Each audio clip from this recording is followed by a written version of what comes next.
Would you rather fight 100 duck-sized horses or one horse-sized duck?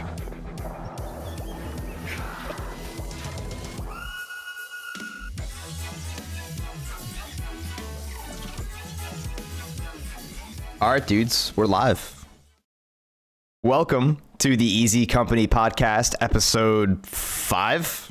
Is it episode 5 now? Yeah, it's episode 5. Welcome, everybody. It's right there on the screen, Tango. Well, that's what I looked to find out. You really need to use your visual clues more. Yeah, I guess so. I'm Tango. I'm going to be your host for this episode, and I'm joined, as always, by AngryPrivateRyan and GingerBeerd. And today is a special episode for the Easy Company Podcast because it's the first time that we had a guest appear on the show. Our guest today is an extremely supportive and active member of all three of our communities. Really awesome dude. The owner and admin of the Easy Company Arma 3 server, and also a Twitch streamer himself, VeggieOmeletMRE. What's up, dude? How's it going? It's going. It's going. So, Arma 3 server. I'm just going to cut right into it. I just want to jump right into it because.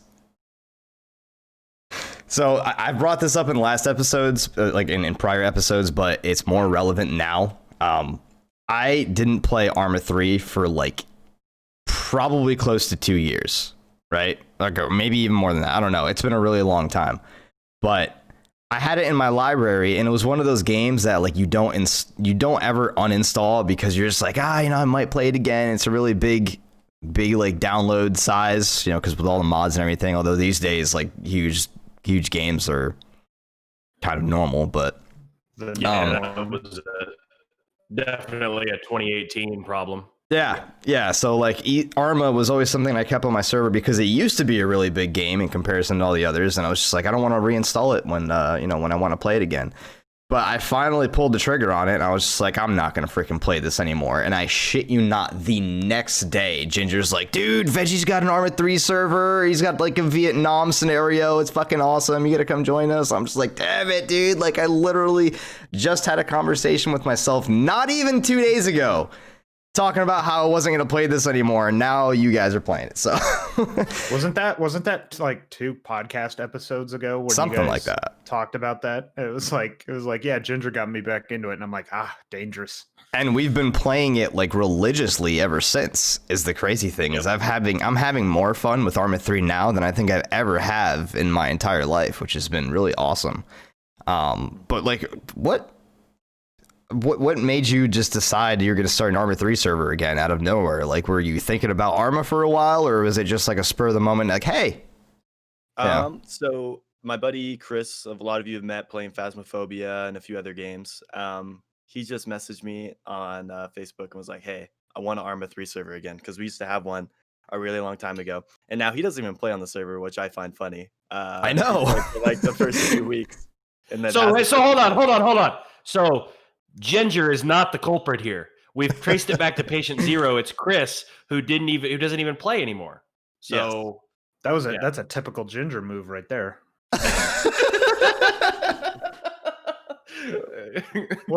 What a guy. I know. Sorry. We don't ever play Squad anymore, and that's the only reason I reinstalled that is because you guys were like, dude, yeah, but thinking about trying Squad. And we literally tried it, and that was it. It was just the trial, and nothing ever followed it. Okay, hold the fucking phone for a second. No, that's because you guys went and played Arma 3. That is true. Yes, yeah, okay. I've roped everybody into Arma 3 with this fucking server. Motherfuckers. But yeah, for anybody who doesn't know, the server, we usually play the Antistasi mission where you control a faction that's like fighting against 3 other factions, and you're all fighting for, territory and control of the entire map. And then on every weekend we do like Zeus missions, which has been a blast, dude. Like I've never messed with Zeus until these past couple of weeks. And Ginger, exactly like you said a little while ago, it's like setting up your little like army men and putting them in little positions, and putting them in positions and staging the battlefield. And I just love how creative you can get with it. Like you can just mission after mission after mission after mission. It's always going to be fresh content. It's going to be fun for the people on the ground because it's not something that they've done before. And then every Zeus has their own kind of niches too, which is also really fun because, you know, you never know what you're going to get. And it's always been pretty awesome so far. Yeah, it's almost like procedurally generated. I mean, the map obviously isn't, but you're getting a somewhat new mission every single time. You know, it's never a repeat of, you know, oh, I love this game, I want to go play its campaign again. But you already know what's going to happen every single time, and there's nothing new to it. You know what I mean? So that's the thing I really like about Arma. And there's so many paths you can go down. You can play Warhammer to Vietnam to World War II. You know, but the big thing though is Arma's already huge, and then you're adding all these extra mods to it, and then you have a game that's, I don't know, 120 gigabytes plus by the end you finish everything, installing everything. So. That's like a normal game today, though. That's what I was saying earlier. I mean, literally. Yeah, any that's AAA actually game. Smaller than most games these days. Call of Duty was what, 200 gigs before they decided to split up, like before they decided to give you the option of uninstalling the single player campaign. Yeah, and I think they already said Black Ops is going to be another like 190 something or something like that. Oh, God. Microsoft Flight Simulator is like 200 gigs before any add-ons. I mean, games are so big these days. So what's with Microsoft Flight Simulator? Like, what is your objective other than just flying around? Like, do they give you a point A to point B and you just have to get there safely? Do you have to deal with like turbulence? Like, what is the big thing with Microsoft Flight Simulator? You can set your point A and point B, so it's kind of up to you how you want to do it now. You know, you can use like real world weather. You can set up weather, you know, on your own. Same with like the traffic around you. You can use real world traffic. A lot of people who play or stream Flight Simulator also use online air traffic control networks. So there's these add-ins you can put into the game to where you're basically live with all, you know, kinds of other people flying, and there's actual ATC controllers that, you know, basically to simulate as close as you can to a real world flight environment. So that's what a lot of people do. I don't personally do that, but yeah, it's kind of like Arma. You can kind of do whatever the hell you want and set it up on your own, and you know, if you enjoy flying, it's a lot of fun. I could see someone being in that air control tower just being a total turd, like getting people to collide on purpose. They take so if you went on to just like the game, like the old Flight Simulator you could control like in the game itself, and just go on to like some, you know, Microsoft hosted servers. In those, yeah, you can be turds, but on these official ones, like there's one called VATSIM, for instance. I mean, you have to be certified to be able to be a controller on there. So you have to take a bunch of classes and shadow and actual, like they take it extremely serious. It's pretty interesting. I've always found the simulation communities, even though I've never gotten hardcore into one, really fascinating. Because like another one that does something similar to that is, of course, Euro Truck Simulator and American Truck Simulator, where they have like trucking companies and stuff. And I love American Truck Simulator. I never played Euro, but it doesn't ever really seem to hold my interest for more than like a couple of days at a time. Except I think when I first got it, and then when a couple of the new states have come out, like I've played for a little bit. But I think it's kind of funny how a game like Tango's point, like I know you didn't mean it this way, but it could be taken, like your question could be taken, like what do you do in Microsoft Flight Simulator other than fly around? And the answer to that, even though Ryan gave a much better answer, is you don't do anything else other than fly around. Yeah, that's what's fun about it, right?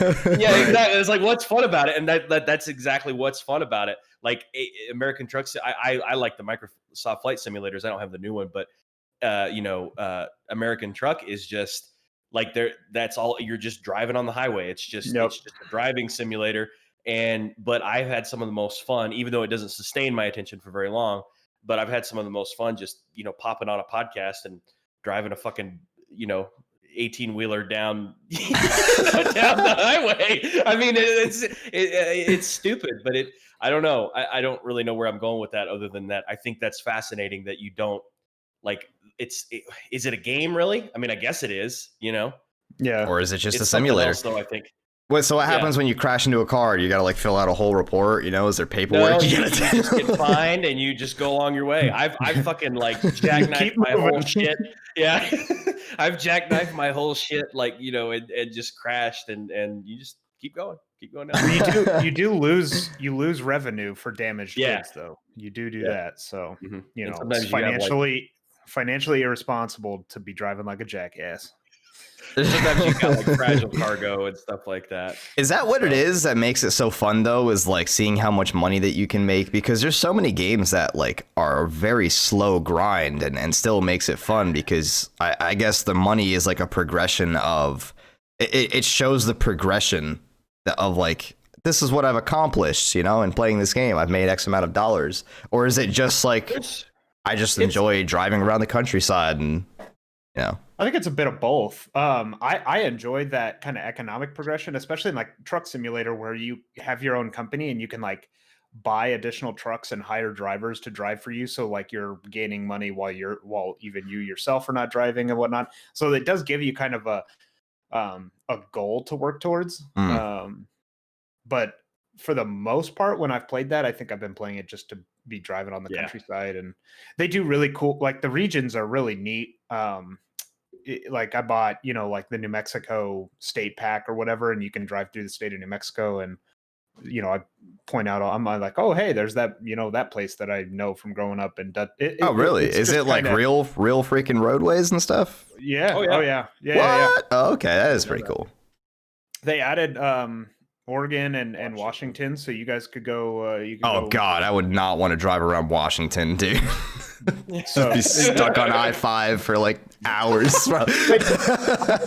Do not simulate the traffic super well, so you will cruise through pretty quick. This is a very idealized version of Yeah. being a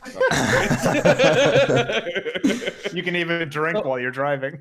Yeah, exactly. Well, so that's the other thing is like one of Steam Machine, which is a buddy of all of ours, I think at this point now, but Ryan's buddy first. Like he used like some of the most fun. He's got his whole like racing driving setup, and I have. He had one stream where he had like the cut off American flag tee and the bandana and the fucking trucker sunglasses, and did a drunk driving truck sim, stream, and that was some of the most entertaining shit I've ever seen in my life. He had like a cooler of Busch Lights next to him.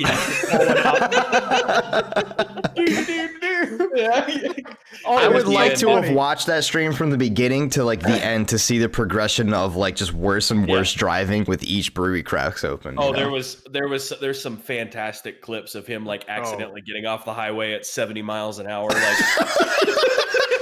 he blew through a rest stop like at like 80 miles an hour once, and when he tried to hit the brakes, he actually broke his brake pedal down on his racing rig, and then he flipped his truck and stuff. Just sitting there like eyes wide open, like, what just happened?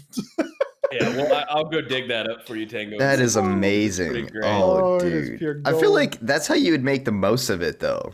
Is like you have your little steering wheel and probably alcohol, too. But I was talking mainly about the steering wheel. Like, I feel like that's how you'd make the most of it. Same as like the flight simulator where you have your little yoke and all that stuff, right? Mm-hmm. Like, I couldn't imagine it being like mouse and keyboard really wanting to get into that game that bad, I think Ginger probably feels the same way, because I think we've talked about this, but I would have probably stayed into American Truck Simulator for a longer period of time if I had like pedals and a steering wheel, because it really does completely change the experience, and it's not something I have. So, that probably plays into the not being able to stay on it for very long. Well, I'm curious to hear. Am I delayed? Yeah, Discord just totally crapped out for a second. Back now. Yeah, Discord just did a thing. Okay, well, I'll start what I'm. We've got a world-class editor on our team here, though. Thank you, Tango. Veggie, I want to know, because you and I've talked about it a little bit, but like, so you said that Chris wanted you to start another Arma 3 server, and we've talked a little bit about our gaming histories and stuff. I want to hear about because you're a youngin too, and I want to hear about your gaming history. Like, what did you start playing with? I didn't mean to take over the episode there, Tango. No, that's fine. We can go there. Piracy on the high seas. Yeah. So I originally started gaming PC. I played Xbox when I was younger. Xbox 360, had a PlayStation 2, progressively went that way, and then switched to PC. And my first game on PC was Red Orchestra 2. Oh, nice. Oh yeah. And I was playing on an old HP Pavilion Yeah. desktop PC, which was an absolute shit case of a PC. And it was so bad that the sky would not render when I played. So it would just be black on every map. And it was like 15 frames a second, but there's nothing like that on Xbox at the time. So I was like, this is fucking awesome, playing 10 to 15 frames a second, playing that game. And then I found Arma 2. And I was like, since I was young, didn't have any money, I was like, Mom, please, can I get a gaming computer? And she ended up giving me a gaming computer, and I played Arma 2. And I had a group on Arma 2. It was like supposed to be modeled after the Navy SEALs, some cringy like 14-year-old running a group. And it was actually really successful. We had about 20 to 30 members. I never had a mic at first, so nobody really knew how young I was. Hell Kinda yeah. I remember those days. And it was a blast. I used to make missions. I didn't know how to script or anything like people did in Arma. So all the missions were, if you died, you turn into a seagull, and then you were a spectator. And that's what would happen when you died in Arma 2. That's kind of interesting, actually. Yeah. I'm a seagull. It would be You turn really into annoying, your though. spirit animal. You're just. It would be really annoying because tortoise. everybody would fly towards the last person alive and just hover over their Oh, dead no. body. Just snitches. Fucking Dude, it's like the buzzards just circling someone in the desert as they're about to die. But it was a lot of fun. There's some old, really cringy videos I made somewhere on YouTube of the server. And the Steam group, find those. yeah, the Steam group's still around to this day. I'm not in it personally because I wanted to leave all that behind. But there's a few people New I'm man. friends with who are still in that Steam group, and yeah. And You're then talking about it like you were addicted to meth or something. Like I wanted to leave those days behind me. Yeah, I had to just get those people out of my life. Couldn't be around them anymore. if you knew how cringy some of those videos were, you would understand. I want to see these now. I want to see these I need videos. to see them actually. Yeah. But yeah, so I'd always been a fan of Arma. Arma 3 came out, never really ran a server. And then Chris, a few years ago, like a year ago or so, we had a Vietnam server, and it was a lot of fun. We didn't have a very big community because I didn't really try to promote it. It was just a small group of friends, like 4 or 5 who played on it. But now this one has blown up a lot. I mean, we have, I think, like 20 people in the Discord. Yeah, we have people from like all around the world playing it too, which is awesome. Yeah. People are always playing it. Like even if we're on or not, people are always playing in there, which is awesome to see. Yeah, Snake's on the server right now. Yeah. So I just started an Arma server. We used to play Warhammer on the old one, which is a really cool mod. Maybe I'd like to see that one day on the server again. Go purge some yeah, heretics. Purge some heretics. And I've always been a fan of Arma, and that's why Chris kind of wrote me into starting a server. But yeah. I think like what I've been excited about is, well, for one thing, I've had Arma for a long time. But I never was able to break into any sort of community, and like the kinds of things that we're doing on that server is the kinds of things that I wanted to do, like the Zeus missions and stuff. And I always thought they were really cool. I just couldn't get anybody interested enough that I knew, to play. So it's been a lot of fun, but it's funny because like, I was just thinking while you were talking about you're talking about like kind of the olden days of PC gaming where you kind of have your clan and your group. And like, we've talked a little bit about that and how that's sort of changed a lot with matchmaking and stuff. And I don't know, it's been fun. I guess what I'm trying to say is like, it's been fun to sort of have a little bit of that on the Arma 3 server, just a community of people just kind of trying to, just wanting to, I mean, because the thing about Arma, I mean, going back to the simulator stuff is it's really, it's the purest version of a sandbox that I think I've ever played, like a milsim sandbox. And so it's really only as fun as you make it. I mean, it can be really fucking boring and frustrating, Especially when you're the one creating the missions. Right. And if you have a bunch of people that are, really invested in it and, kind of get into a little bit of the fucking, role playing and stuff and actually try to act like a some high speed operators and stuff. And then, yeah, I mean, I don't know. When it all comes together, it's really fun, and it hasn't I haven't really found anything that gives me quite that feeling that I get. That's what I really enjoy about the community of the Arma server, is that there is a really like a kind of immersive feel to it, and then we break it up with some humor and we mess around a little bit sometimes, but like it's not like a hardcore military simulation, right? It's like kind of open to anybody who wants to join in, very like new player friendly, and as long as you're willing to go in there and be part of a team and listen to your team leader or your squad leader when they're taking you through a mission, then it's going to make it really fun for everybody involved. And our community does a really good job of replicating like what being on a mission would be like, but not taking it to such an extreme where it's just not fun. You know what I mean? Right. I love the community that we've freaking made here. You've done an awesome job, Veggie. Mm-hmm, for sure. Mm-hmm. And when people. Oh, sorry. Go I ahead. didn't interrupt. Oh, I was like, when people do teeter off that and they, aren't listening to the team leader, one of my favorite things is Zeus is punish them for it. Yes, that are not listening, trying to ramble off by themselves. It's just like, oh, a random guy's patrolling here in the woods where you just happen to walk by, and he knows exactly where you are, so.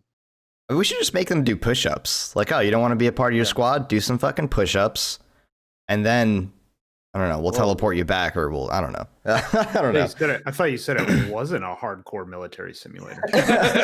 It's not hardcore, but as long as you stay with your team, that's really all like you have to do. That's the only like I guess the golden rule of the server is to just stay with your team. Do push-ups. Oh my god. Yeah, I just discovered that was the thing because of Veggie, because he was making me do push-ups the other day. Like I would just be walking around, freaking. And all of a sudden, my guy just stops what he's doing, puts his gun on his back, and he gets on the ground. I'm like, what the hell's going on? Why am I doing this? It wasn't long until I figured out Veggie's like in his inventory, and I'm just like, oh, he's fucking Zeusing and making me do push-ups. Yeah. The other fun thing that I didn't know about, even when I got Arma, was the Anastasi mod, which is I was thinking the other day, I hope they make a fucking full some game dev needs to take the Anastasi mod like they did with Project Reality and made Squad out of it. They need to make the Anastasi mod like a full release game and polish it, because that's such a fucking genius idea for a game. Like you're a ragtag bunch of militia and it's the milsim sort of thing, but you're outgunned all the time and you have to bring supplies back, and then it's multiplayer so you can actually organize your resistance and stuff like that. Like that's a lot of fun. That's probably been, I really like the Zeus missions, but I think when the Anastasi is working, it's maybe more fun in my personal opinion. There is a game like that. I think it's only single player though. It's called Guerrilla Warfare, Freeman's Guerrilla Warfare. Yeah, I've seen that. It's a Mount & Blade sort of thing. Yeah. Yes, it's a Mount & Blade styled campaign, but it's guerrilla warfare, modern weapons, and all that good stuff. So, yeah. Interesting. So, I have to get my little notes out here. What are you doing there, Veggie? Not sponsored. Bang Energy. Oh. How dare you cheat on your sponsor? What the hell? How do you expect to further your career without because their shipping selling takes out forever. more often? I have a case on the way, but it's taken forever to ship. So we'll see. Can you tell us a little bit about, for the viewers that don't know, can you tell us about the veggie omelet? Please, please do. Yeah. Talk about this. So I've only had one veggie omelet in my lifetime. So I'm in the reserve, so we get way less supply, and we only eat MREs from our unit maybe like once a month. So, we stockpile boxes and boxes because we still get the same amount, right? So we have some really old boxes in supply, and I've had the experience of having the veggie omelet, even though it's a very old MRE and it's been discontinued. Because it's garbage. Yeah, it's garbage. If you look up VeggieOmeletMRE, it's one of the nastiest looking things ever. It's just a blob of tan goodness, and it has some flavored cheese, like Cheese Whiz in it, and it's absolutely horrible. Do you see it? It's disgusting. Oh, Jesus Christ! There's vegetables in that. Absolutely disgusting. It looks like it comes pre-digested. I feel like they had like a private chew that up and spit it back out. And that's like on the manufacturing line. So it's absolutely disgusting. I don't even know how to describe the taste. But I've only had one because they're super rare. You can't even really find them on eBay. As I was trying to find some yesterday because we've been getting a fund on the stream to crowdfund buying a VeggieOmeletMRE. And Yeah, how many dollars left on that? how many? 33. Son of a bitch! Me and Tango are still the only ones. But the issue was that I can't find any anywhere on eBay. So I didn't want to put that to waste. So what I was messaging Tango about is getting different countries MREs, like a Russian MRE. I think that would be an awesome idea. Yeah, theirs are completely different. They're like in cans and shit that comes in the bag. Mhm. And it's a completely different experience from the US military MRE. Talking like the Russian lunch boxes from like Tarkov, you know, like the camouflaged ones and all those ones. What was that blue one? Was that from Czech Republic? Czech Republic. Yeah. So every country has different MREs, and they all have their own cuisine thrown on them. Steve, 1998 MRE info. That guy has like eaten every single country's MRE. But back on the veggie omelet thing, it was just disgusting. I knew it would resonate with some military members who have had it. So I was like, this would kind of be a cool name. And ended up choosing it. So dude, watching you. I had a blast watching you eat MREs the other night. I was just about to bring that up. Yeah. I watched a man for an hour and a half just eat MREs on Twitch, and I was like, this is a hoot. I have not shit yet. I was gonna say, dude, is that still in you, bro? Yeah. I knew it. I mean, there's no shot. That stuff's gonna stay in you for like 7 days. Yes, I didn't think you'd have it in you to finish 4 MREs at once, but it turns out you still do have it in you. So. Yeah. But yeah, it never left. I want to get some different countries. I think that'd be a lot of fun. But yeah. I wonder how the Russian MREs would differ from the American one. Like, what do you think they have in their MREs? Probably crackers and stuff, like the usual MRE stuff, right? Like crackers, maybe some cheese. I don't know what, like a can of tuna or something. The beef stew, probably the beef stew. Yeah, that like canned beef stew. Before, and they have I think they have some fish dishes in theirs too. Oh, fish dish. That could be a little rough. Like halibut? Halibut again, blah. This is bullshit.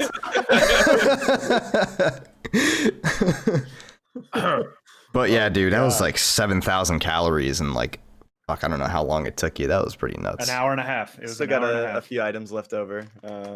Those aren't that bad. Those aren't that bad. You got to like shake those up and then you got to let them sit for a while. So like usually what I'll do with those is like I'll shake them up, I'll let them sit, I'll eat something else, and then I'll shake it up again. And then by then the powder's like fully dissolved. Otherwise it tastes like this chalky fucking like protein powder almost, but there's no protein in it. It's like, it really sucks if you just get like a chunk of powder in that. Oh yeah, that's what happened on the stream. I shook it up the first time. I was like, oh, it's probably good. Then fucking went down the hatch and just this big glob got stuck in my throat, and I was like, you're just like coughing powder out of your throat. But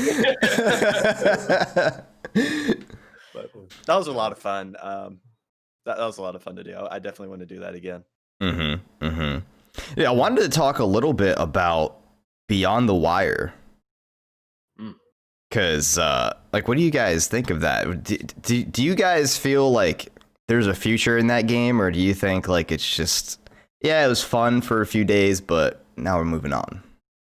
I like it a lot. I think there's definitely a future. I don't know how much. I've had a lot of fun with it. It needs some polish, for sure. The maps, the optimization needs to be a little better. Is garbage. And the maps are not except for the one map. I can't remember the name of it with the French and the Germans, where the actual trench warfare is happening. It's not super. I don't think the maps are super good. Other than that one, personally.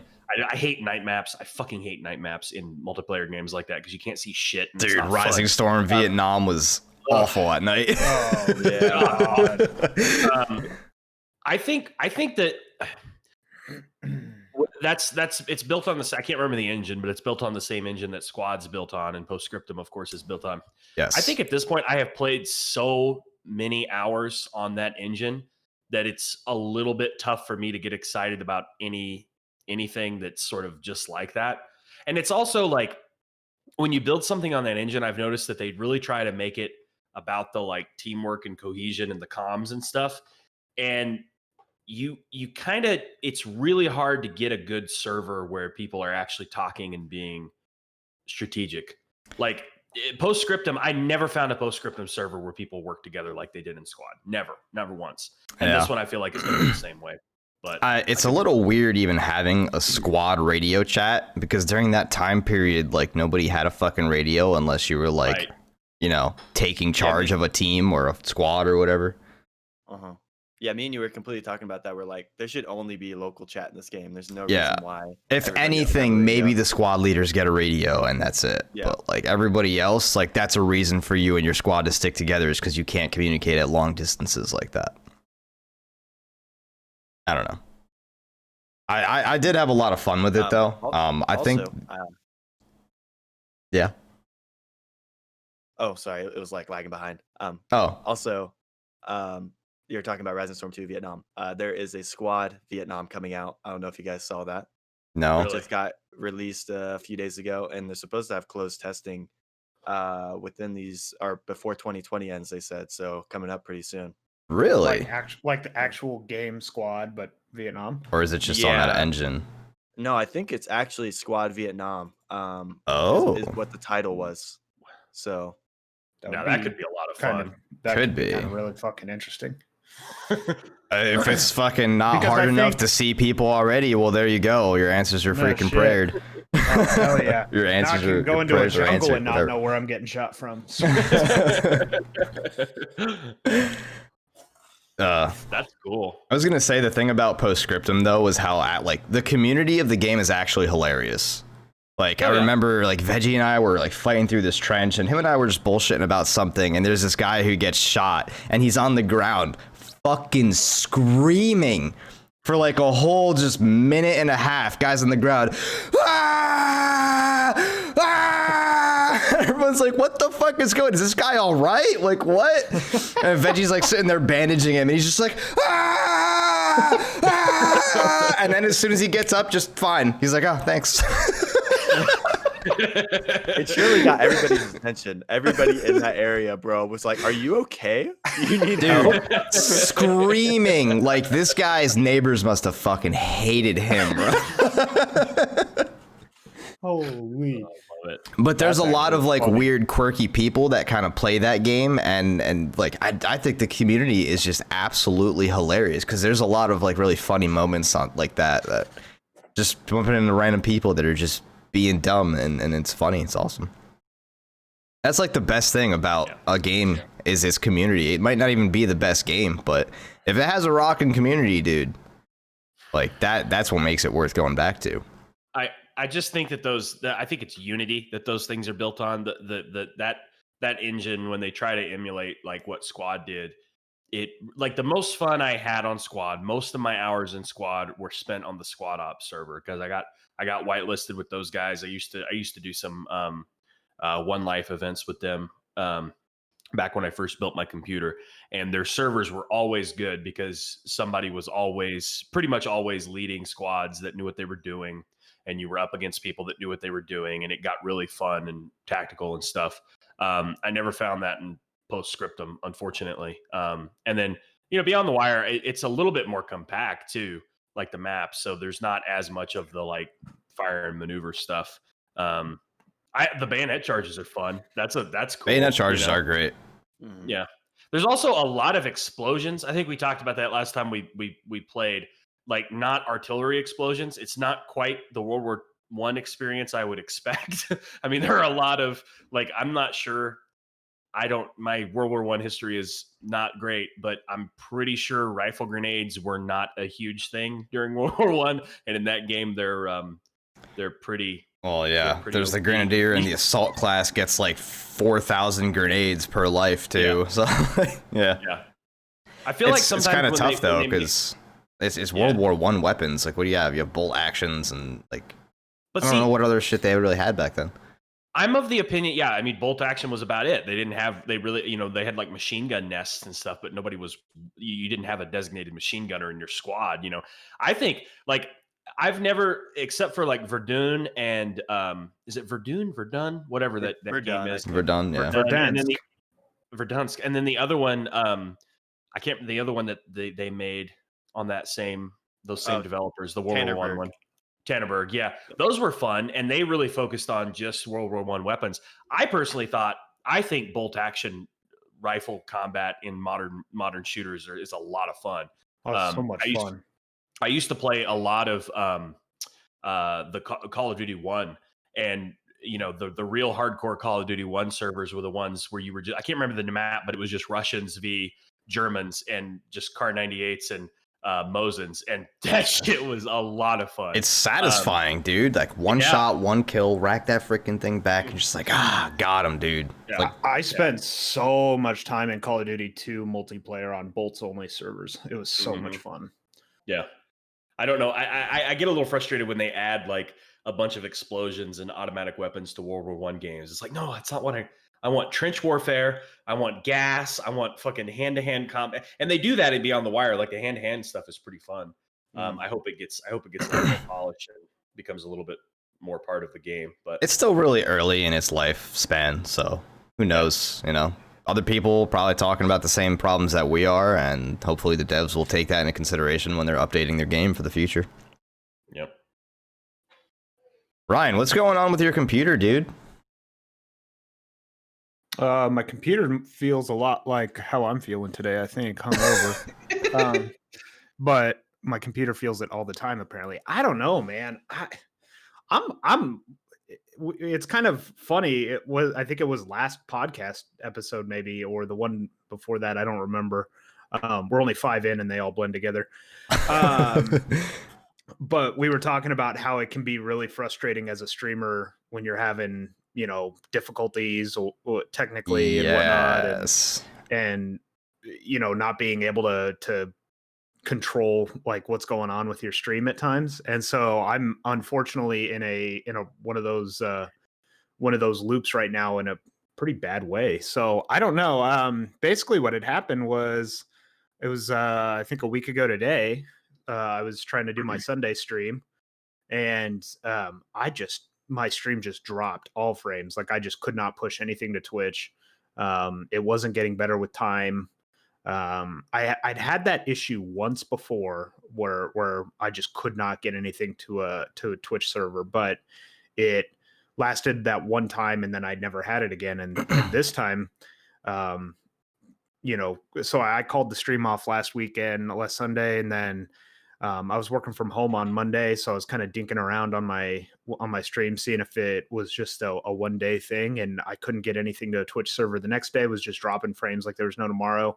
I downloaded, I can't tell you how many different tools to try to, find where the issue was and whatnot. Tweaked some firewall settings and stuff, and it seems like the network part of the issue is fixed.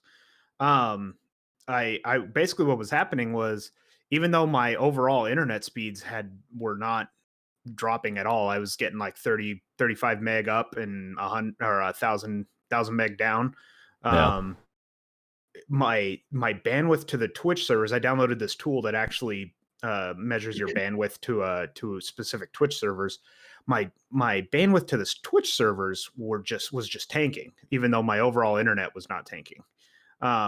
So I didn't know what it was, but I tweaked some settings on my firewalls and stuff to just see, and so far I haven't had that network issue. But oddly enough, now the issue I'm running into is really choppy on the stream. And I can't figure out why. OBS says no, that I'm streaming at 60 frames and that I'm not skipping or lagging frames from any rendering or encoding. And it doesn't matter what game I'm playing. Like I always, Call of Duty is a very taxing game, obviously, Modern Warfare. So, it would get choppy at times, even on my best of days, but not to this extent. And this problem is extending to every game, regardless of how taxing it is. So now, while I've seemingly got the network issues fixed, I'm now dealing with it seems like hardware issues. Is it still dropping frames though? At all? It doesn't drop frames on the network, but it's running choppy. But it's I wonder, running choppy, and have you tried watching from different devices? Because I know that some, like my devices, like sometimes I'll throw a stream up on my like freaking Amazon like Fire TV, and that particularly runs Twitch super choppy. But if I go to watch it from like my phone or anywhere else, it's just totally fine. So I don't know. It could just be the device that you're on. Like it might not be an issue with what you're putting out. It just might be like an issue on the receiving end. I think it is, and I mean, so I've tried it on multiple devices. I've had friends have popped in. I think Deke popped in one time while I was doing some tests, and he was like, "Whoa, bro, this looks like ass." And thanks, Deke. Yeah, no, he didn't actually say that. He's a nice guy, but Deke's great. Deke's awesome. I think it legitimate because like when I look up at my OBS and everything while I'm streaming it too, I can see it in the preview. That it's just choppy, but I'm not. But it says I'm at 60 frames, but it's clearly like I'm not at 60 frames. So, dude, I don't know. It's what's so weird about it is it's one of those things that just seemingly popped up overnight. Like what's the most frustrating is everything out of was nowhere going fine, and I didn't change anything, and now we're there. So, yeah. Sorry for the long rant there, but that's I haven't been able to stream in a week because I can't. I mean, you guys know, there's no point in streaming if you're having those kinds of issues because I'm putting out really shitty content because it looks like ass, and that's not what I'm here to do. I want to, put out good content that looks good, that's fun for the people to watch. And when you're having those kinds of issues, your headspace is just all fucked up. So like you're not enjoying yourself because you're so worried about how the stream's running. And so your content's just not good. So these are the issues that we deal with when you're streaming, folks. Like I had someone in my chat last Thursday when I did actually stream Call of Duty, but it looked horrible. I had someone in my chat say something like, okay, I'm going to head out. I think I'm going to have a seizure watching this stream. And I'm like, oh, good. Glad I could help with that. Yeah. I'm going to go throw myself in traffic. So I'll see you later. So yeah, I've been, it's been a big bummer, but it's kind of, it is weird timing with how we just put out that episode about talking about, how difficult that can be. And it's just so frustrating when you cannot figure out what the hell's going on. It's one thing if I know the issue, right? Like I know what's causing it. Even if I can't fix it right at that time, I know what's causing the issue. I've got no clue. I mean, we did talk a bunch of shit about Twitch like the episode prior to that, so maybe they're just getting back at you. Yeah, they have a vendetta out for you. Yeah, I mean, it could be. They're like, hey, we heard this guy was talking that slick shit. I can never stream Call of Duty though. I always have issues, as a few of you have popped in before. It always runs like crap on my Twitch. I can never stream that game, so I have no issues on any. In what way? Like it's choppy, or is it just... it just looks like shit. I mean, it's just so choppy, 20 to 30 frames per second. Even though I'm like at 60 frames, like Ryan was talking about. Really? It just I don't know. I've run it through like game capture or through like desktop capture. I either one doesn't matter. That I cannot game capture Call of Duty. When I first started streaming, I did game capture with Call of Duty, and I switched over to desktop because game capture runs even worse. Mine doesn't even capture. It doesn't? black screens. Yeah, Wow. I can run in admin mode. I can try specific window. I can try any full screen application. Try full screen borderless, full screen in the actual game itself, and I can never get that game to game capture. It always has to be a display capture. Yeah, it's a tough game to stream. I think I've known. I mean, Ginger, when it came out, he labored for like a week trying to tweak settings and stuff to be able to stream it, and just it's a tough. It's a piece of shit. The only way I could do it was when I switched to the 2 PC setup, and then it was okay. But like, I mean, some games are just, I don't know. Some games are just tough to stream. I mean, Tarkov. It's fucking encoding nightmare. Your warband Mountain Blade came out, that one was really tough to struggled encode with that too. one. I did too. That was before I even knew you guys. I was streaming Warband, and I would go back and watch my VODs, and I was just like, I suck. This stream looks like shit. I didn't realize like at the time that for some reason Warband was really difficult for me to encode. And I don't know. Warband or Bannerlord? Sorry, Bannerlord. That's Yeah. sorry, that's Yeah, my yeah, fault. yeah, yeah. That's what I meant Yeah. to say. But- That new Mountain Blade. But yeah, I remember watching Kyle's streams because I think I was working from home when that was going on. So I remember watching his streams and I just felt so bad because you would see it just like the performance just fall to pieces, and Kyle's just sitting there like. And I'm like, oh no, this poor guy. Like, I feel for him. I know. That's kind of like in the back of your mind too. Like when I'm in Tarkov and I'm like sniping someone from really far out, and I'm sitting there thinking in my head, like, fuck, can chat even see this guy? Like, do I even take the shot, or do I get closer just so they can see me get this kill? Chat would be there like, nah, you didn't kill nobody. Like, okay, you fucking liar. Acting like he killed people. Like, oh yeah, sure, there's somebody there, all right. I know that I've known for a while that I needed to do some hardware upgrades in my rig, just in general, because I've got an old generation graphics card. Well, it's a good graphics card. It's just old now, and it's tough. And by now my CPU's kind of out of date a little bit. So I don't know. I don't know if hardware. I mean, I'm sure hardware would help, but if I could just get my hands on a freaking graphics card right now, I think that would help, because I'd be able to use that new NVEC technology to help take some encoding burden off. And I know that I guarantee that would help some.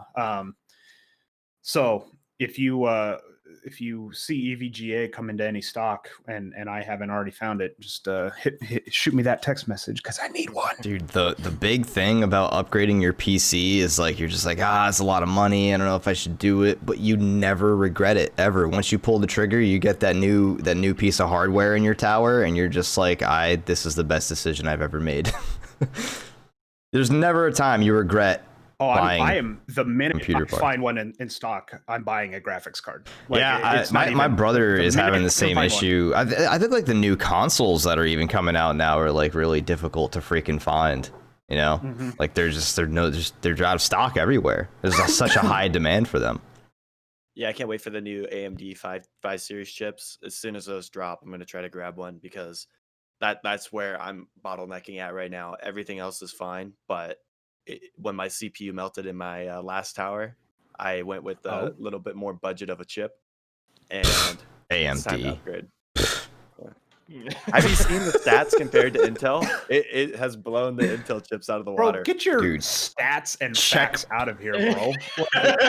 This is a stat and fact-free zone. AMD's. You could start throwing anti-Intel facts at me, okay? Get the fuck.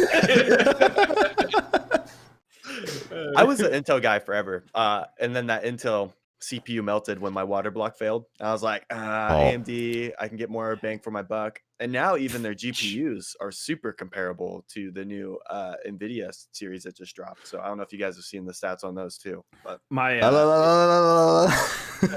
saw this really funny. I can't remember. I think it was Nines or Steen sent this meme in one of our Discords when the new AMD graphics cards got announced, and it was this bar chart, and it had the NVIDIA 980, and the bar chart went up to 980 on the scale, and the 1080 went up to 1080, and the 2080 went up to 2080, and the 3080 went up to 3080, and then these new Radeon 56,000s or whatever went all the way up, and he was like, it's simple math, man. They're better. 56,000. What? And then, like in the middle, it had the Radeon Vega 760s or whatever, and it was just this tiny little thing because it's only 760, and it was like, yeah, that thing's ass. Oh man, dude. So like, speaking of stuff that's coming out, like what's going on with Cyberpunk, dudes? But like so they postponed it again. A lot of people are really unhappy about it, right? Is anybody else of the notion that this game's really not going to be that great? Oh, I've been saying that for months now. I've never had any like hype over it at all. I've never been excited for it. I don't think it's going to be that great. The hype's coming from somewhere, though. Like, what's going on? Like, why is it so Halo 3 again? It's our Halo 3 discussion. Yeah. The hype is coming because it's CD Projekt Red, which is the Reddit gamer community loved Witcher 3, which is a fucking fantastic game. Witcher's amazing, but even that has its like very obvious flaws. Like, it feels very clunky. You know what I mean? Like the storytelling is amazing, but see, I've been saying for a while that the thing that's going to disappoint people is that I think now that they're marketing Witcher 3 as good of a game as it was, it's a pretty niche game. And so you kind of, what you're saying, Dom, is like you have to kind of get past some of the jankiness of like it's not. Yes, and if you it's do, not a great RPG game. No. Really, but once you get past those kinks, like it's one of the best games you'll ever play. Like it's one of my favorite games of all time, and it's not because it's like it's not because it plays really well or anything. Like it's just I'm really hooked on like the storytelling and the quests and like fucking just the Witcher universe and all the lore that comes with it is just it's so immersive, and that's the experience that makes it worthwhile. My prediction has been that people are going to get super hyped about this game because it looks cool, and then CD Projekt Red is going to put the same like. It's not going to be a great gameplay wise. It might be good at world building and story building and that sort of thing, but I think people are going to be disappointed because they haven't played. They're just going to pick it up because it's the hot thing, and people are going to be disappointed. But I don't know. But like I've been I've been thinking a lot about the ways in which game companies like this kind of shoot themselves in the foot a little bit because you're asking where did the hype come from. Some of it's from the community, but some of it's from them too, and they kind of tend.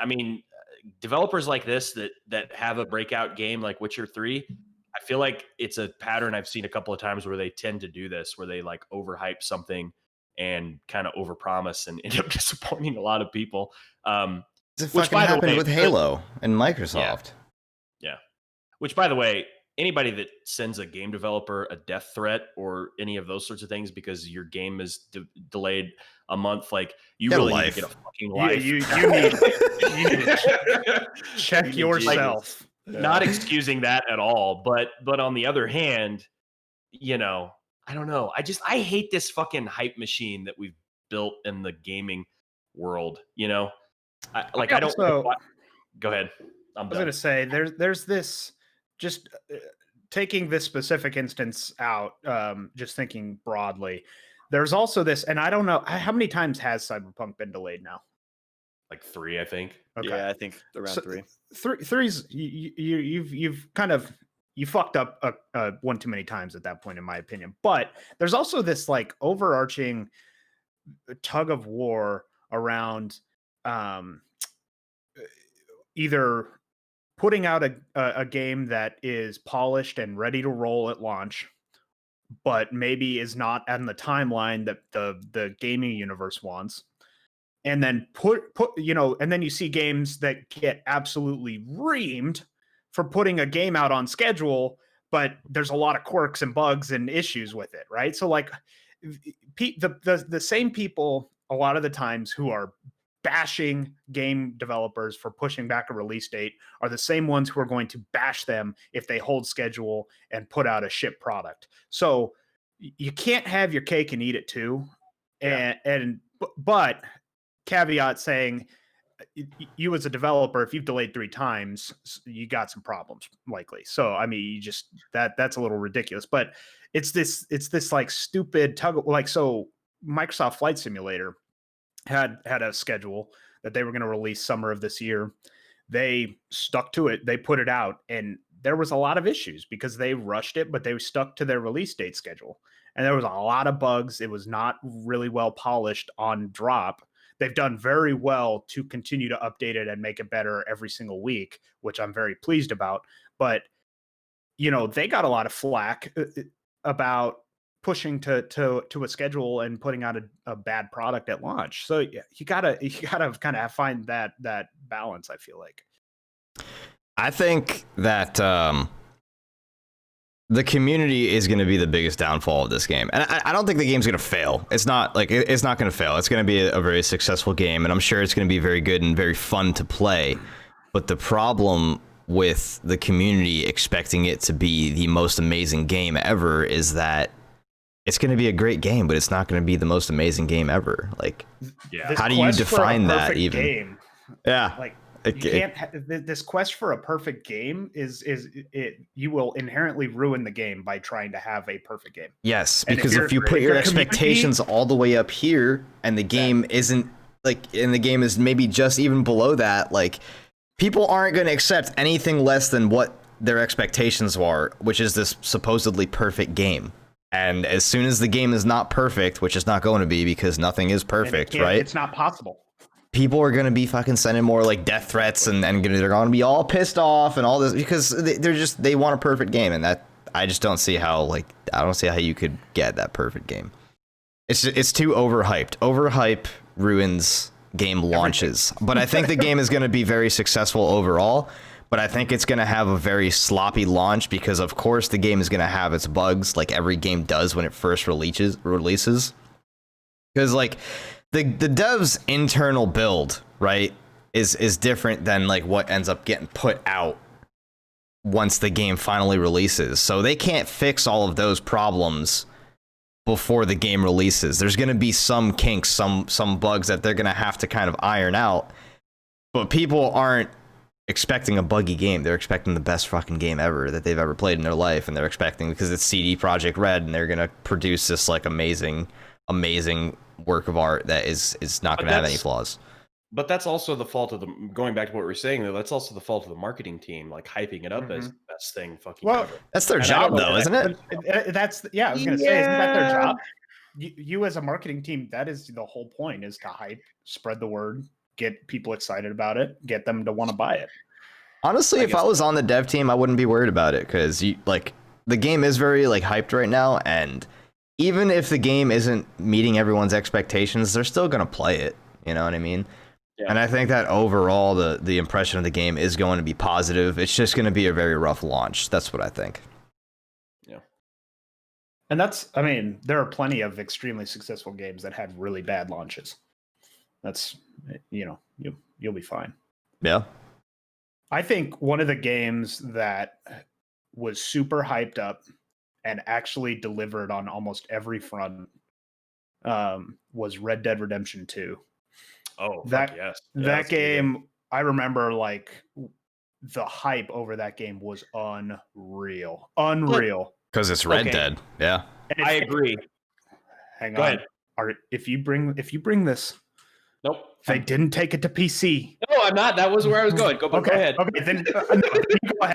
That's all I wanted to say. I was saying, bring that port to PC shit over here. No. I was going to say the difference there, though, is that I don't know about you guys, but my memory, and maybe my memory's wrong, my memory is that we knew almost nothing about what Red Dead Redemption 2 was going to be like. Like, we just knew that there was going to be a new one, and it was Rockstar, right? Like, that's all people needed to know. Yeah. They didn't do these like online Twitch events where they were showing gameplay and yada yada. Keanu Reeves wasn't in the game.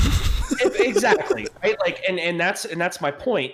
When going back to the marketing thing, that's the marketing team's fault for building this hype. Like, it was an awesome game, I think, in part because we just knew that we loved this developer and they were making a new one, and holy shit, that's exciting. We didn't need to see all the gameplay and like, oh, this is revolutionary RPG and you can choose your adventure and yada yada. Like, I don't like that usually indicates to me that it's not going to be that fucking good. Sorry. I mean, it just does. Yeah. I mean, that's what I think in my head, because I've been burned too many times about that stuff. Like, I don't know, maybe my memory's flawed. You guys have different memories, but I don't remember knowing anything at all about Red Dead Redemption other than that it was coming out. You know? I think that's I agree with you. I think that's a great point. Honestly, I until like right before launch, they really didn't do a whole lot of like gameplay videos or anything for Red Dead. It was like pictures of the game, which obviously looked great and whatnot, but you make good points. So I have to ask though, Ryan, why did you not want Ginger to bring up the port to console Do you disagree that it should just be released on all 3 platforms from the very beginning? Because that's part of the reason Cyberpunk's delayed, right? Because they're doing all 3. I don't know. Yeah. Is it? Yeah, the new gen. Yeah, that's why it got released. They're having compatibility issues on the old gen. It's available, ready to go on PC and the new gen consoles, but Just because release your fucking game. Okay, Yeah. I'm sorry. but they're having issues with the old gen consoles, and that's why they haven't released it yet. They should just release it for PC so that they disappoint one platform and then they could fix it for the other 2 platforms instead of just disappointing all 3 at the same time. Because PC usually. Go ahead, Veggie. Sorry. Oh, PC usually, honestly, is always screwed over, and we always get the last port for a lot of games. Veggie's invited to all podcasts from now on. Holy fuck. Yes. Right? Okay. No. Wait, hold on. How? Because he was talking shit on Intel. Now he's invited to all of them. This is dog shit. Like with GTA, fucking Red Dead. I mean, some of the bigger ones, obviously, but particularly Rockstar games. Though. I was going to say, Yes, you just Rockstar. mentioned 2 Rockstar games. I wonder if there's a common denominator. or like we don't get some of the major exclusives like Halo. But I mean, that's for every platform. People have exclusives and There's stuff. plenty of exclusives on PC that console doesn't get that are fucking awesome, true. though. Yeah, so it's called every early access game ever. yeah, well, that and like you mentioned, like Red Orchestra earlier, you know, that wasn't on console. It wasn't on console, right? I think it was just PC. But like we had access to, especially during that time, all of like the really hardcore shooters. Like there wasn't really any on console that were just that super hardcore freaking military, like Arma and Red Orchestra. Those were exclusive to PC. Like if you wanted that hardcore shooter experience, you had to own a PC. You couldn't own a console and experience those types of games. We even go back in the day, like Battlefield 2. That was a PC only game. You not until later into like I think Bad Company was the first Battlefield you could get on console. But yeah. Battlefield 2, yeah, it's the first one I think I played. Yeah, I don't know. But to your point, so Kyle, you said just release your fucking game. I know. But then Red Dead Redemption 2, like they did just release their fucking game, and it just wasn't ready for PC. So yeah, but they didn't they build the shit on a PC? I don't want to hear that shit. Didn't they build the goddamn thing on a PC? What is up with that? No, you only want it if it benefits you. You are entitled PC players.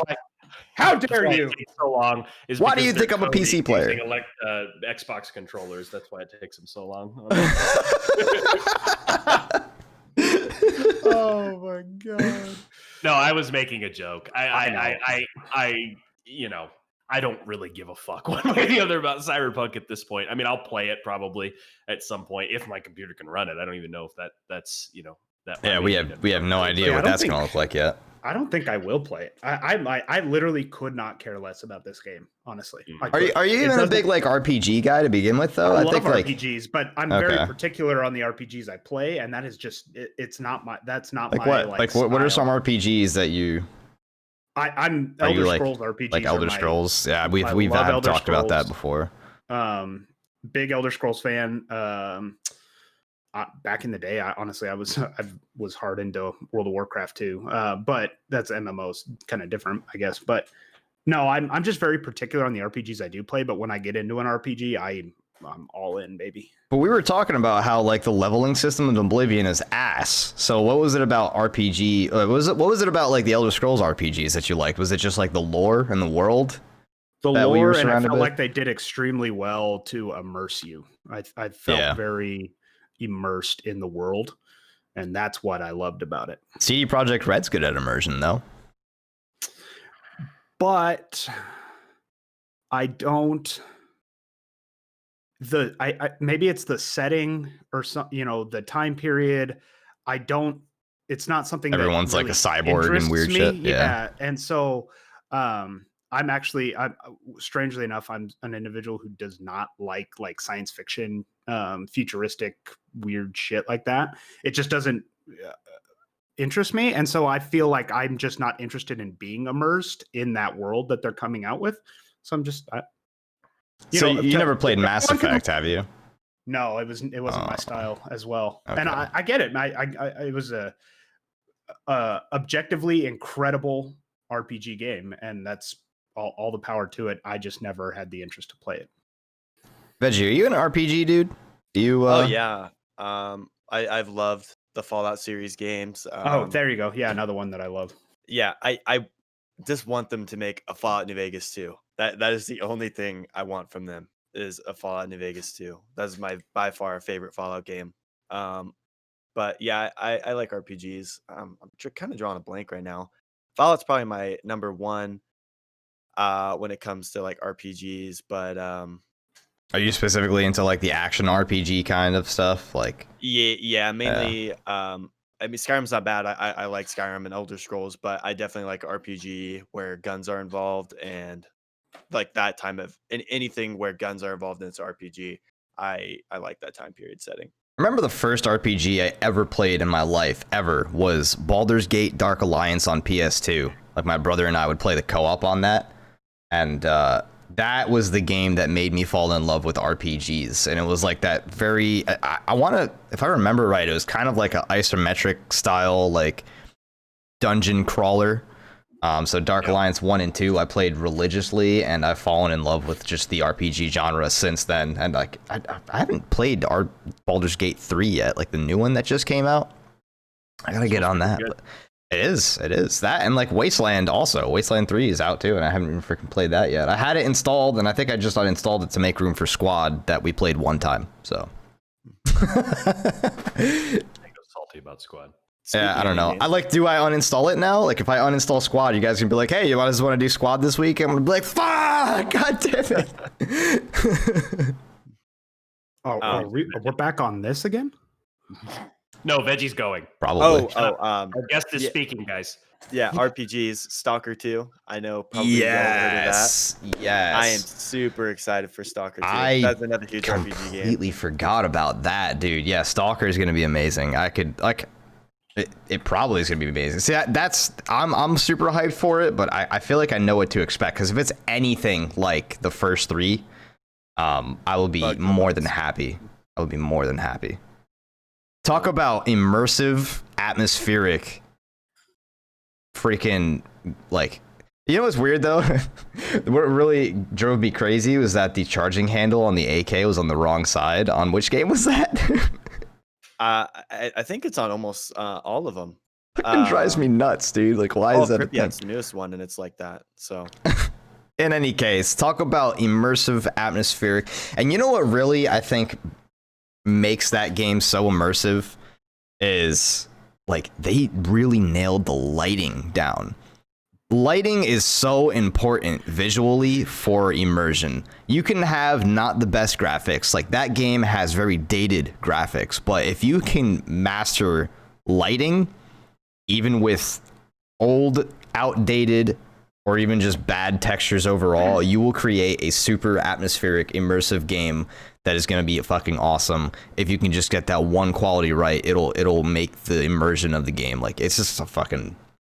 It'll make it tenfold, you know, like 10 times better. Yep. completely agree. Yeah. Put anything around Chernobyl and I'm going to play it. I'm like infatuated with that. I was looking. I love that area. I was looking at a game on Steam that on the store the other day. It was literally just called Chernobyl, but I never saw it. Have you guys ever like seen or heard or played I'll it? buy it right now. Yeah. I've heard of it. It looks pretty atmospheric. Yeah. Yeah, single player Chernobyl. A game that actually grew my channel a lot when I first started playing. I was mainly a VR only streamer. Was a game called Into the Radius, which is a VR stalker. And it was a lot of fun and a lot of jump scares because it has all those things from stalkers, these invisible creatures, they sneak up on you. And when you're playing that in VR and it's fucking nighttime, you got your Makarov with 6 rounds left in it, and your fucking guy's tired and he needs to go to bed because he has to sleep in that game. It is a really fun game, and I got some funny clips on my YouTube from that when I was like first starting up, and that game definitely really helped my channel at first. How long have you been streaming, Veggie? So pretty much like 3 months or so. Really? 4 months? Yeah. Jesus, your channel blew the hell up then, like real fast. So this man's bigger than me. I moved from Washington to Utah And my job screwed me over at first, as I've told you guys a few times. So I had a lot of free time, and I was like, "Fuck, now that I have good internet, I want to get into streaming because I couldn't stream back in Washington because my internet was garbage." Yeah, I can attest to like, that. It's pretty fucking ass over here. yeah, and I lived in the backwoods of Washington, so not even like near a hell city. yeah. Yeah. So I just wanted to get into streaming. Started streaming, made a few YouTube videos. I wasn't streaming at first. I was making YouTube videos only. And I made this video called John Wick VR. And it's just me in a full suit playing VR and just like using a pistol, sneaking around, and then pulling out a knife and then like going ham with the knife while I'm in a full suit playing VR. And that got like 150 views in like the first day. And, Really? yes, it kind of just helped grow my channel, and that's kind of where I just was like, I need to start streaming, and then started streaming. Dude, you're fucking making all the right moves apparently, because that Arma server also is like, we're getting a lot of people that are coming into the server from like watching streams and stuff. Like, we got 2 people just yesterday running Zeus missions with us that just got there the first time from just hanging out in our streams and then finding out about the server that way. But yeah, dude, you're making all the right moves, man. Yeah, it's been a blessing. I am definitely grateful for all the traction my channel's gotten, and especially that raid yesterday. That was awesome.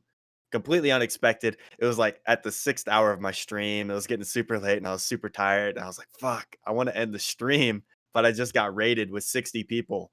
I can't end the stream.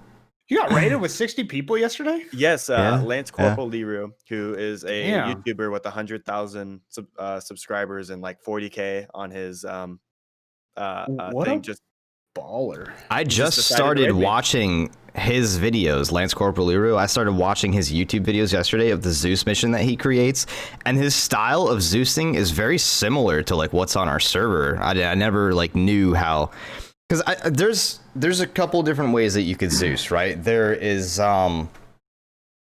what's that? There's another big YouTuber, LT. You guys know who I'm talking about?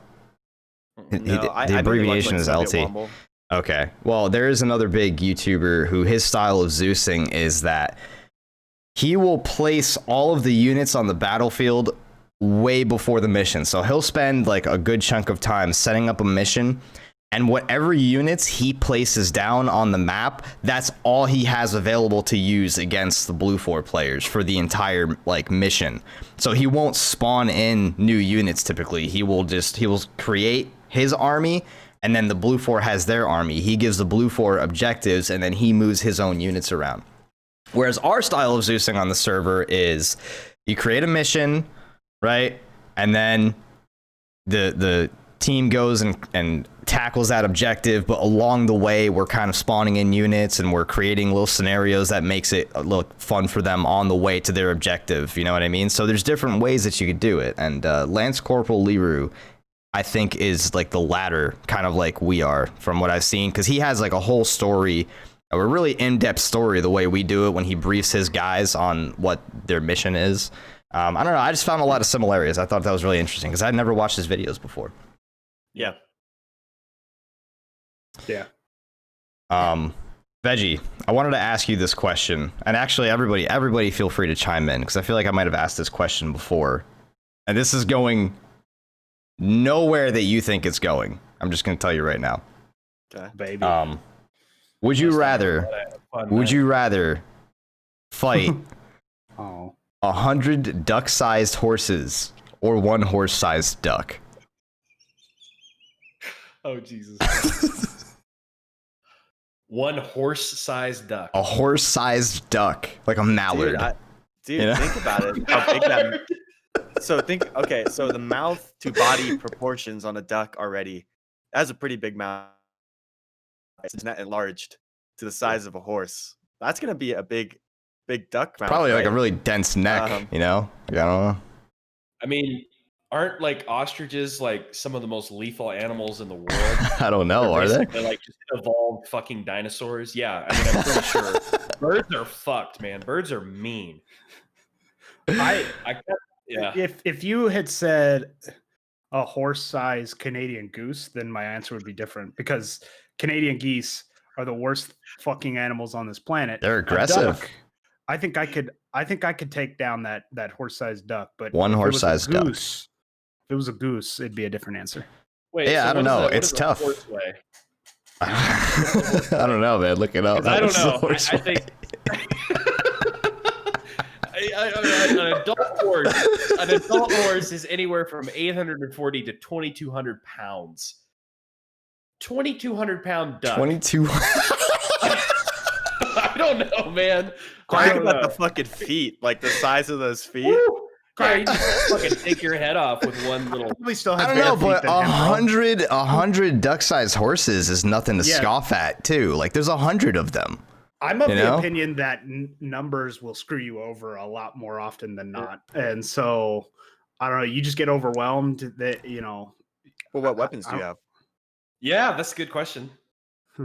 I don't Yeah. know. Let's say you have... you didn't think this far ahead? No, Come I on. didn't. Okay, so the reason I asked this question, is because I like to hear people's scenarios that they come up with of like how they're gonna beat this like horse-sized duck's ass or whatever. Because the other 44 day, Magnum. no, okay, so no guns. You have a blunt melee weapon of your choice. What do you bring into this fight? Oof. Okay, so A hear me bat out. with a 44 Magnum. The horse-sized duck can fly if it's a mallard, right? Okay, no, it's not gonna fly. It's not gonna fly. So It's just a okay. little, like a miniature horse. like I a don't know, full-sized horse, but it's a duck. Yeah. So it's a duck the size of a Oh. horse. No. I'm sorry. I'm talking about the other one. I'm talking Yeah. about duck-sized horses, but they're just Yeah. regular horses, right? Okay. Yeah. They're Not just wings or yeah. anything. No, Yeah. no, it's not like a Pegasus. It's not going to impale you with That's its a good horns. point, though. The horse-sized duck can fly. Yeah. So I definitely think I'd take the 100. That'd be like fighting a fucking dragon, dude. Like, yes. And I mean, just You think know, about it. flame and a duck. One hit to the head, and those little horses are dead. All right. One hit. Yeah. Well, There's if you take 100 of them. yes, but if you fucking go slap the chest of this huge fucking duck with a bat, what are you gonna do to it? With a Take a bat piss. with a 44 Magnum in it, it's different. Can you okay. imagine? Can you imagine the quack that would come out of a horse-sized Oh, duck? yeah. Flush your fucking eardrums. okay, so the reason that I thought of this is because the other day I was walking in the motor pool and I overheard a group of young soldiers, and I heard one of them bet the other one that he couldn't wrestle for he had bet him $300 that he couldn't wrestle a miniature horse to the ground. And the guy was like, "Fuck yeah, I'd fucking, knock that. I'd hit that horse on the ground real fast. $300, hell yeah." But it got me thinking, like, how hard would it actually be to wrestle a miniature horse to the ground? Like, it sounds like it's probably pretty easy, but then I started thinking about it. I'm like, well, a miniature horse is still kind of big, right? And it has 4 legs, so it's got like a wide base. Stay away from those hind legs and you'll be all right. You think you could wrestle it to the ground though? No. All you have to do is get it off of its feet. No, probably not. But what that does get me thinking is, what are my tax dollars paying for, bro? Yeah. That is what your tax dollars are paying for. Like, son of a bitch. real deep philosophical discussion. Yeah. And gambling, the usual. So yeah, we are an hour. We're an hour and 20 minutes into the podcast, boys. Holy. Oh wow, that went by really quick. Yeah. That did go by really fast. There's got some one tangents. last thing. There's one last thing I wanted to talk about before we do get off. As good as that would have been to end the episode, there's one more thing I wanted to talk about. Feelings about early access games. We'll end it off with that. So One of my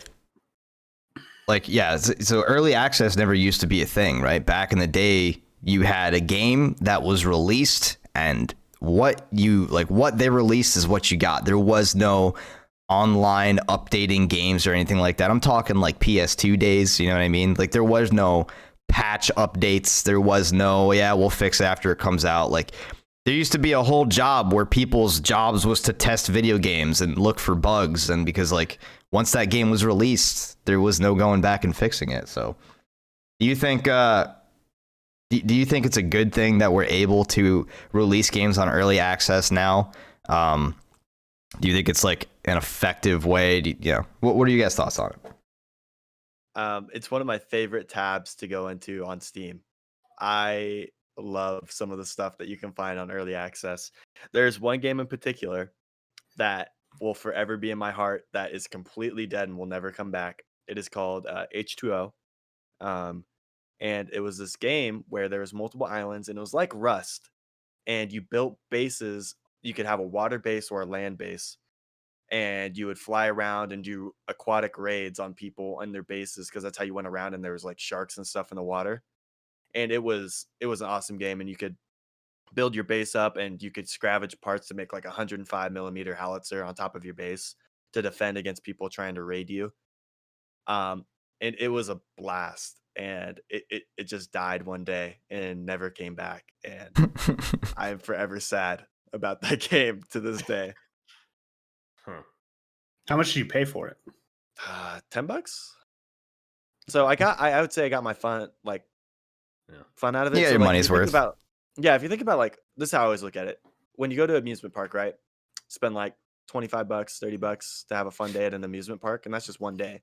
So if you have your fun for like 3 weeks, 4 weeks on a game, and it was only $10, I think that's a pretty good investment. I spent like $20 almost just on a hamburger and a beer yesterday. So yeah, if you're talking about getting your money's worth out of the time, I'd say that's definitely did you pretty good.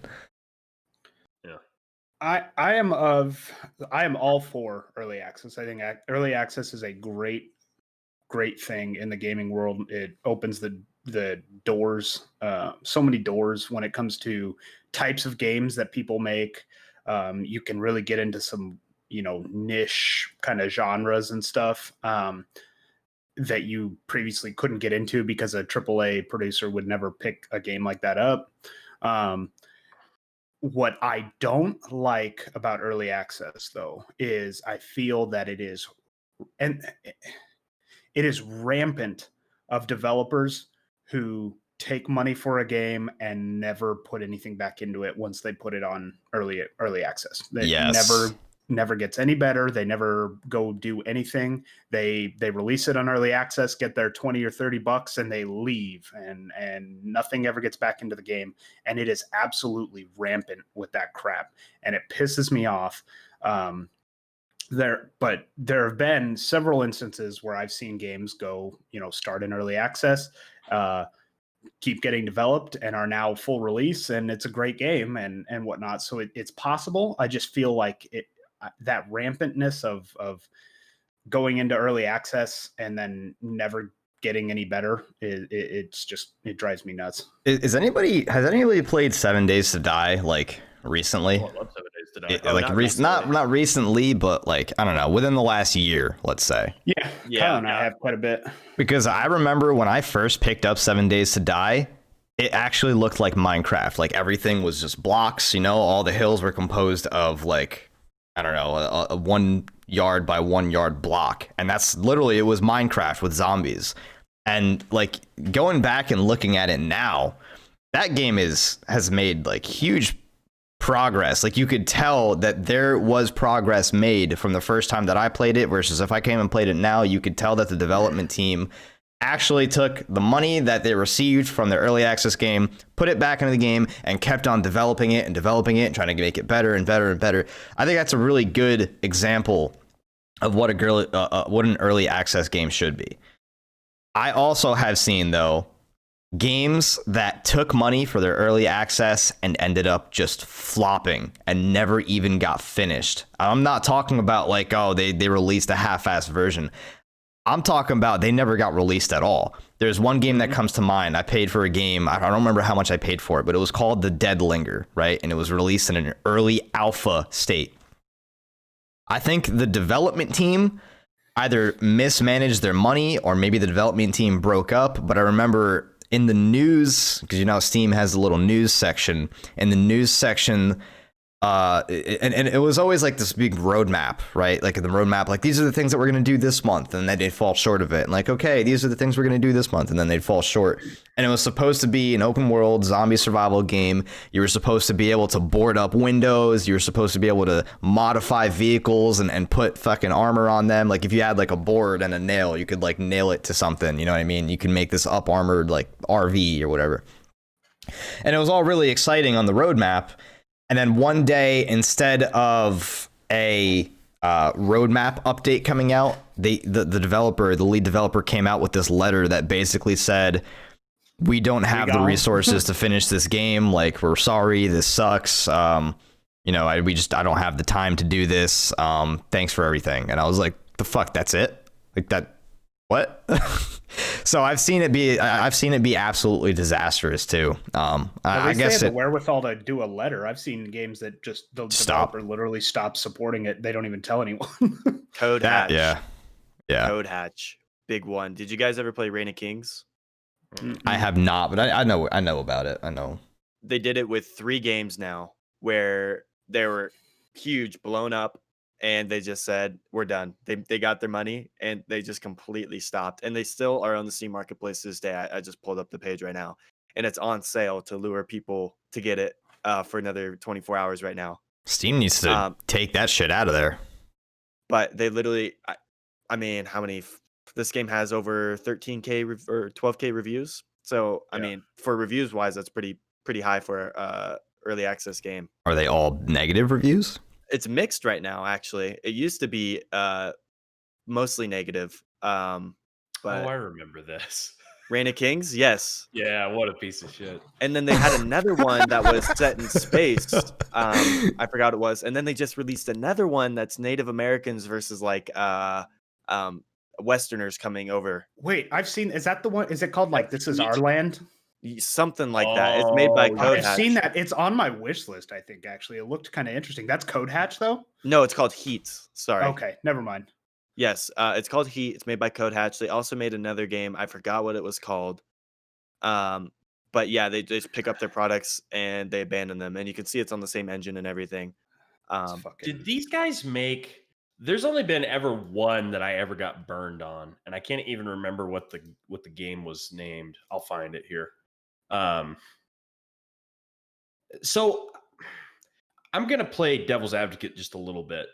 The one that I got was Starforge. Is that the one that they? Yes, made? that's made by the same people. That one I got burned on. That was a piece of garbage. I actually enjoyed it.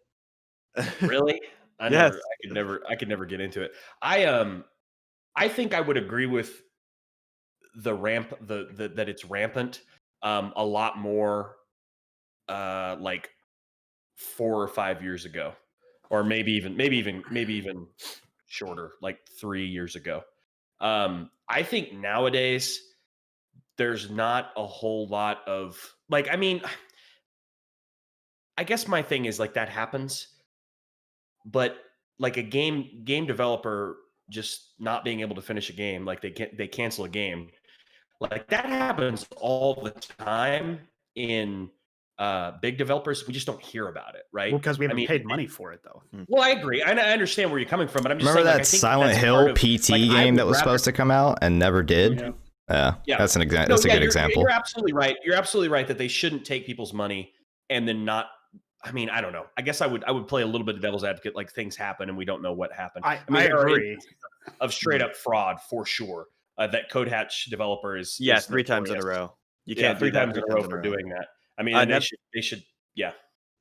Another one is Infestation Survivor Stories and War Z. I don't know if you guys ever played that. They have made 4 different games and they keep going under new names. Yeah. And they've abandoned.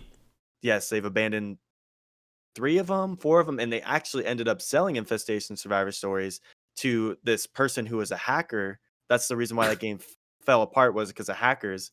Jeez. And this guy who was a big notorious hacker on War Z ended up buying the rights to New War Z and released it on Steam as New Z. I don't know if you guys have ever played that, but that's like a whole nother story on its own. But I know I know where you're coming from, Ginger, and I completely agree. Like there are going to be times where, you know, I mean, they're running a business, right? They're Right. So shit happens. Sometimes developers go under for reasons beyond their control, or sometimes within their control, and they just, you know, They're just lazy.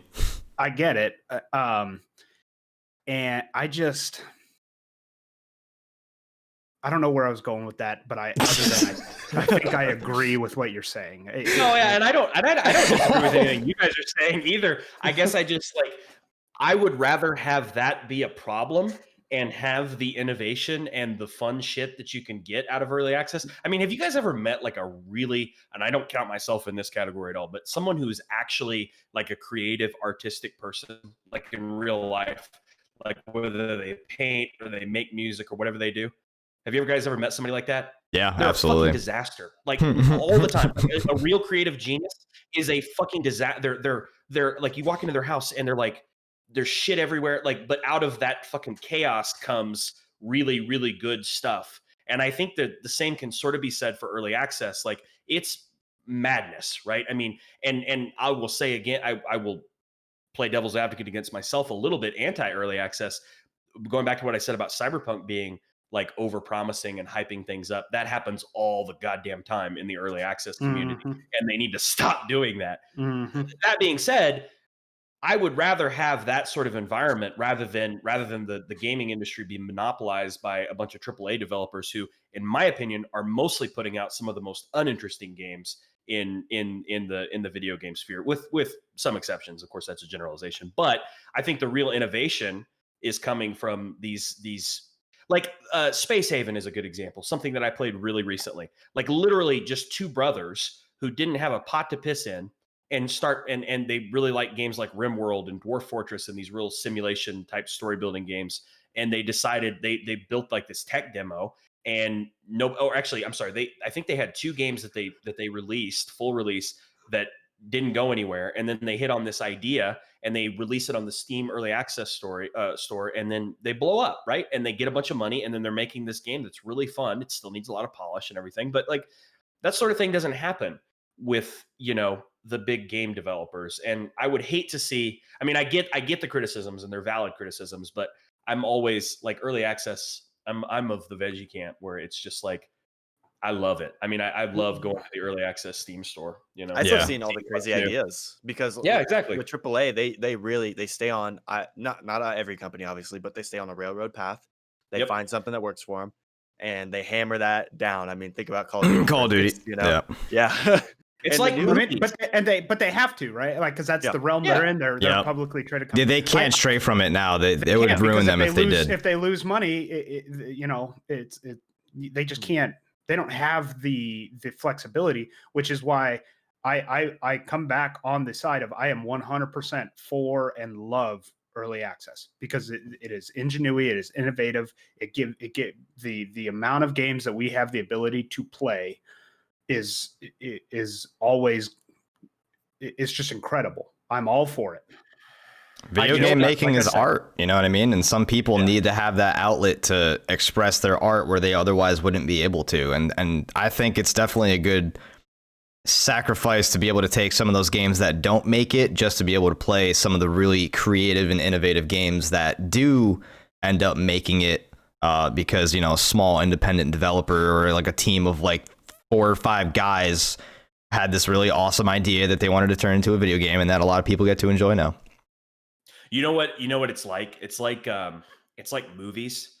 Like the big movie studios, they made whatever the first superhero movie was, you know, like Batman Begins or something like that, and it blew up.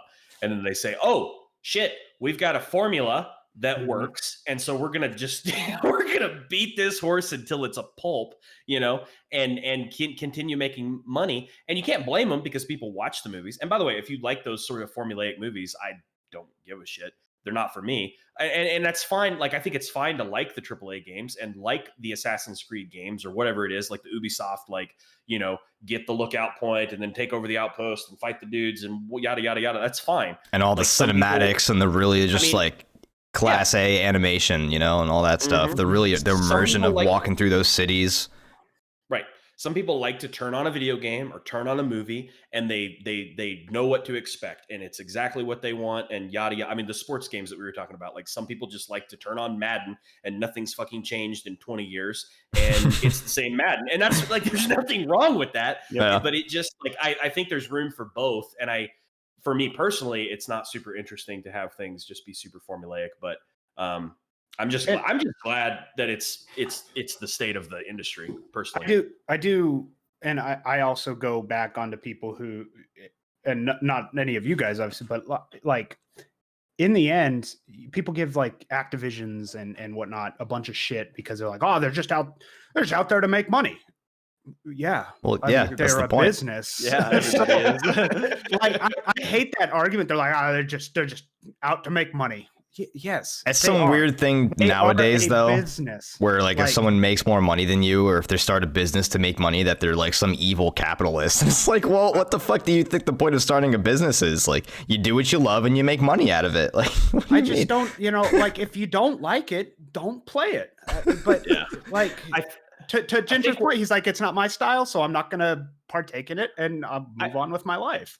I think where people come at the criticism is not necessarily like you just about making money. I think people understand that. I think it's the cynicism underlying releasing the same thing, knowing that people will buy it, and you don't really have to You don't have like to the do love of anything the to thing. improve it. Yeah, the love of the thing really isn't the point. It's just we've hit a gold mine, and we can just sit on our ass and push out piles of crap that people will buy. Like I think that's where my frustration is anyway. Yeah, But makes sense. Should the frustration be pointed towards the company that's doing that, or the people that are willing hordes to of buy people- it every time? Yeah, the hordes of people who drop $60 on the game every year. I mean, I guess I am of the opinion that if the business has that business has found their money maker, and they're gonna, as long as the demand is there, they're gonna take advantage of it. I guess Listen, man, Halo 3 was the last Halo that I played. I think the Modern Warfare 3, I think, was the last Call of Duty I played. But like, as long as the market's still there and people want to keep buying the same game, like you said, they're just going to keep putting them out. And that's no fault of theirs. It's just that's what's working for them. Why would you change it? Yeah. Why risk the money? Yeah. And do something different. And Why risk it? Yeah, exactly. They've got hundreds and hundreds of, thousands and thousands and tens of thousands of people working for them. They need to keep money. They need to keep the money flowing so they can keep. They need to keep those employed. salaries paid. I Yep. mean, you gotta do what you gotta do, man. It's a business. They found the people who will buy the games, and so yeah, all right, cool. No, fuck all those people. Fuck all their jobs. Give me the game that I want to goddamn play. Oh, if you're not gonna cater to me, I don't think that's the first time Ginger said that on this podcast. All right, dude. So we're gonna cut it there. We've been live for it's like an hour and 40 minutes almost, dudes. Longest podcast to date. Yeah, man, that was a lot of fun though, dudes. Veggie, thank you so much for joining us.